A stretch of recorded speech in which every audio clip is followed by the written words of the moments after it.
Yes, my people, welcome to the Boney Black Show. Today we've got my guy KAWAZAKI. Yeah, how you doing? You alright? I'm good, how are you? I'm alright, yeah. First of all, let me start by saying thank you for coming down, and I appreciate you. What we do here, we work with local and grassroots talents and established acts as well, but we like to bring new talent to the forefront, and you sent me some of your stuff, and I like what you sent me, so tell the people about you and what do you do? So, basically I'm a hip-hop artist, but I've only been doing it for about a year. Been writing for about 12 years, but I just used to write to express myself, and then I ended up fucking getting bored in COVID. Well, a bit more than getting bored in COVID, but COVID got me starting to actually record shit, and since then I've fucking put out quite a lot of music, done a hell of a lot of music, got myself into uni doing music and fucking just cracking on, got a lot of shit on. Okay, so you go to UCLan? Yeah. And what do you do at UCLan? Music production and performance. Okay, so how far along are you on your course? About 4 weeks. Okay, and when do you finish? 3 years. Okay, so what's your goal? Bring back 90s, bring back hip hop into Preston, fucking, and real rap. Not fucking, like, there's a lot of people who all rap about exactly the same stuff.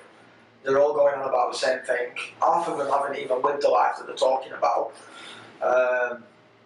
And it's fucking, I like to talk a lot about my mental health, about other people's mental health, like reaching out to people. I want to try and give people that fucking goosebump feeling that you get when you listen to hip hop, when you listen to proper rap, when you listen to proper soul, when you listen to real shit from artists that like a lot of people never even fucking heard of.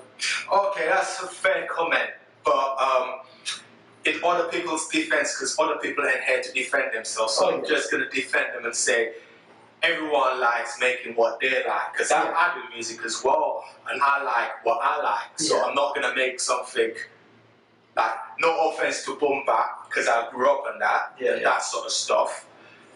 Some guys might not like that. Some guys might only know hip hop from what's going on right now. Yeah, and it's all expression. Like I'm big. Like I don't want to make it sound like I'm not big on expression. Like if you can fucking put stuff into rhymes, put it on a beat and make it sound sick, then you do you. Yeah. It's just personally, that's not for me. Okay. I started off watching a lot of battle rap. But again, that's more hip hop, not really so much the grime side of it. Like I've been very like the people I listen to are like a lot of underground American rappers. I'm a bit ignorant. I'm better now than I was, but I'm a bit ignorant to like UK rap and grime and stuff like that. I appreciate it, but again, it's just not mine. Like I feel like I want to rap, but like underground, I want to rap and fucking, you know, things like that. That's fair, mate. You like what you like. I grew up on KRS-One, Jay-Z, you know, Big Daddy Kane, Big L, that sort of stuff. You know, Tupac, Biggie. I grew up on all that good. KRS is in my top 5, but easy. He's in my top 1. He's my top 1 to be fair. Have you heard the new album?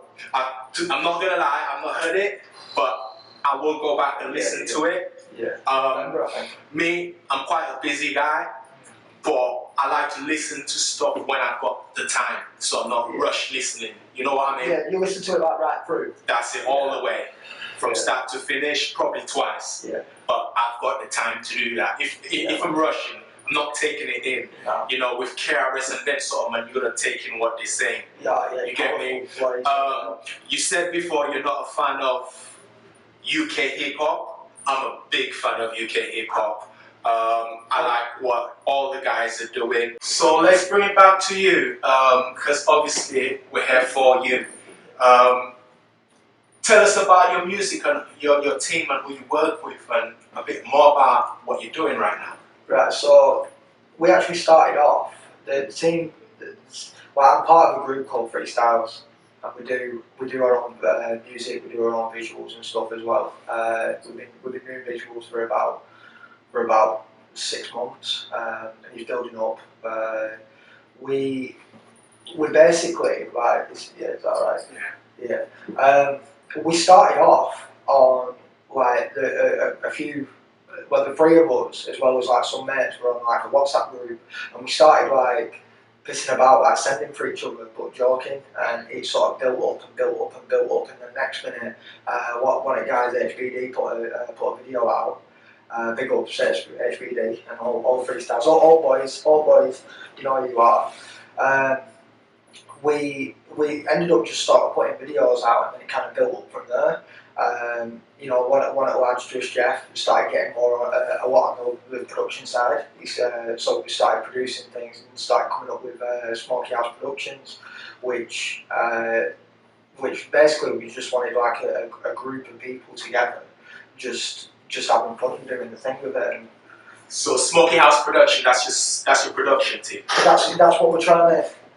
We're trying to establish that and get that together as like sort of underground level, but more of a team.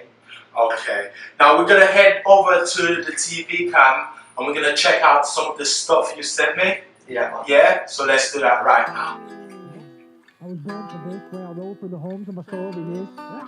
I was born poor, not one poker chip, but I'm pro me with a propane. Yeah. Lonely, I don't know me. If you ask me, then I'm okay. Good fortune, just stay my forte. Enforced, I don't role play. Yeah, my dad told me, son, go be your own man. Gotta be yourself, you're the only one who can. Mum told me, go chase my dream. Be a living nightmare. Ever missing the chance? I feel like I got the seed in my hand. I'm just trying to make you understand. I got a plan, just trying to make a stance. Got fans saying that I inspire them.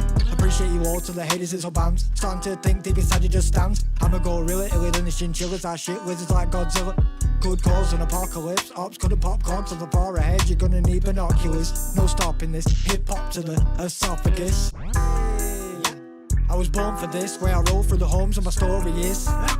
I was born poor, not one poker chip, but I'm pro me with a propane. Yeah. Lonely, I don't know me. If you ask me, then I'm okay. Good fortune, just stay my forte. Enforced, I don't role play. Where I roll through the Okay, so do you gonna think of anyone like anyone you know? Yeah, just Jeff, HBD, I saw the shot, fucking all the boys, Ricky, Gandon. There's been some shit going on recently, but Gandon hasn't even spoken to me, so I don't know if it's cool or not. But I've got no problem with Gandon.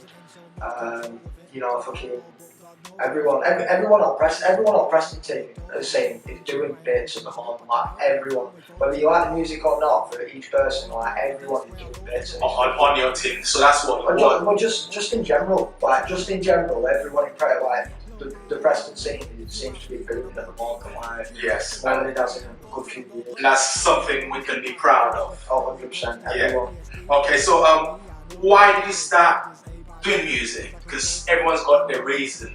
Mine, one of the reasons I started music, well, like it was a getaway, you know, from how I grew up, and it was just different, you know, a different channel to express myself. Yeah. Is that kind of the same for you? Pretty much. The best way to describe it shortly is how I was brought up in chaos. Okay. And from that, I had to grow up pretty quick, and I had to go through things. There's a lot of things that have gone on that I can't talk about at the moment. Anyway, I want to eventually get it out in my music, but it's one of them until I'm happy with what comes out. Like it's one of them. But yeah, like my mum and dad split up at a really young age. There were a point where I was really young and I was having to look after my little sister. She ended up going to her dad's. I ended up going to my dad's. So I was brought up by my dad. He used to listen to a lot of rock and roll, sort of 70s stuff, Led Zeppelin, Iron Maiden, stuff like that. My dad, my uncle, and a few other people started to run a production called Sticky Tape Studios. That it only lasted a couple of years, but it was like a completely free thing, and it basically died because certain people wanted to end up making money from it. Let me just clarify, is that based in Preston? That was in an attic in a flat in Maryland. That was basically, but that was like sort of rock bands and stuff like that. Yeah. Try and sort of. My dad would try managing certain bands and stuff. I weren't really involved, but I knew it was there. I've always been around music. Everyone in my family can sort of play music. A lot of them, I get a bit of support with what I do.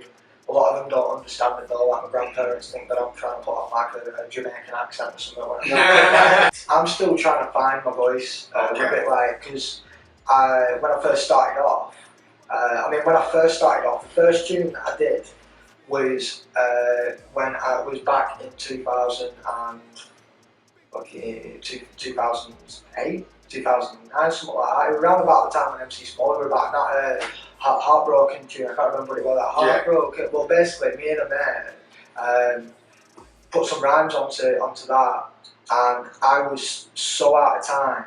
The rhymes were there, but I was so out of time, I ended up getting bullied the shit out of at school basically afterwards because they were like, that was fucking shit, and that was quite traumatising. Don't let that knock you, because I've done plenty shit songs in my time. Yeah. Okay. Yeah. Now that I'm older and I go back and listen to like those supposedly shit songs I've done, they're not shit. So at the time I'm thinking they're shit, that was just my confidence. Yeah. So I'm thinking it's probably the same for you. You're thinking it's shit, but it's just your confidence at the time. Wow. So with time, that should change, and you should feel better in your skin. You should find your voice, because you're only young. You know what I mean? And if this is what you want to do, just get up and do it, whether shit or not. Yeah. At least you're doing it. I've always been confident in my writing ability, but the timing was like, honestly, I sent it to one person. We were in like school holidays. Sent it to one person. He was like, "Yeah, that's all right. Like, it's pretty good, that and stuff." I'm like, sort of gassing it up. Yeah. And then goes back to school. Everyone in the school had it. Everyone was taking the piss. So that's when I say it's bad. It was a bad tune. It was a bad fucking tune. Well, listen. You said everyone listened to it. Oh, so in a way, that's not so bad. Any publicity is good publicity, sort of thing. That's what they say, and that's facts. Yeah. That's facts. So why the name Kawazaki? So my dad used to be a big biker, and he wanted to, before I was born, he had all sorts of different ideas and stuff that he wanted to call me, and he wanted to for a while I wanted to be called Zach Andrew Paul, because he wanted my initials to be Zach in case I wanted to be a rock star or whatever, right? And he, being a biker, he was like the closest thing you can sort of get to it. He always, growing up, he told me that he. Sorry, mate, I've got to take. Yeah, no, it's alright. You're alright, mate. I'm gonna bring you back in half an hour if that's cool.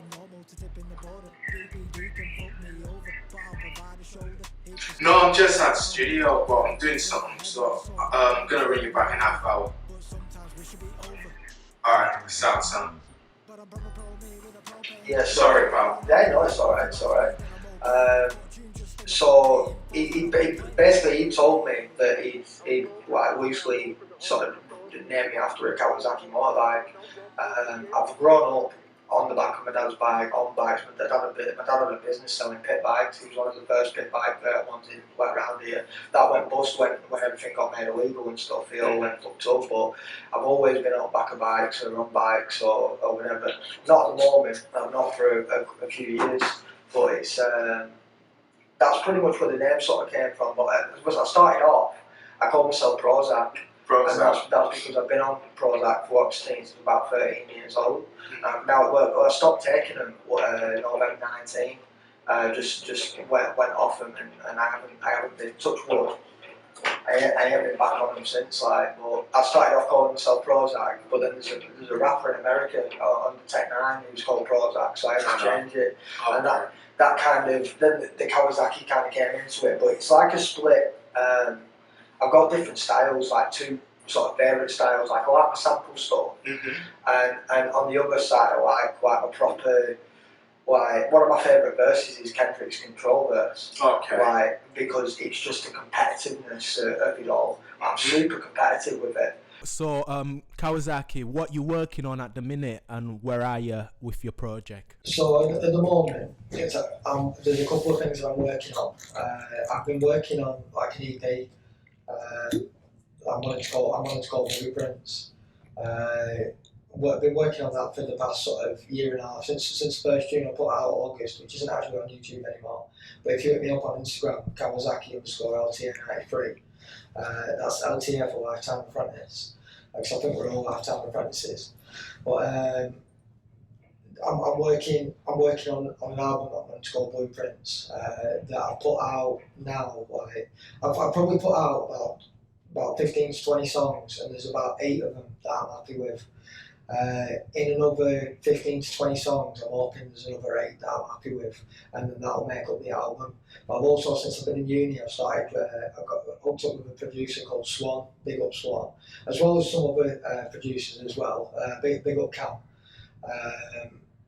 who like basically I was doing a tune to an instrumental, a Ninth Wonder instrumental, that an artist called Rhapsody used, and that ended up Swan, a producer that I'm on, ended up creating his own sort of beat from the same sort of template, from the same samples, and dropped that tune, which I sent through to you.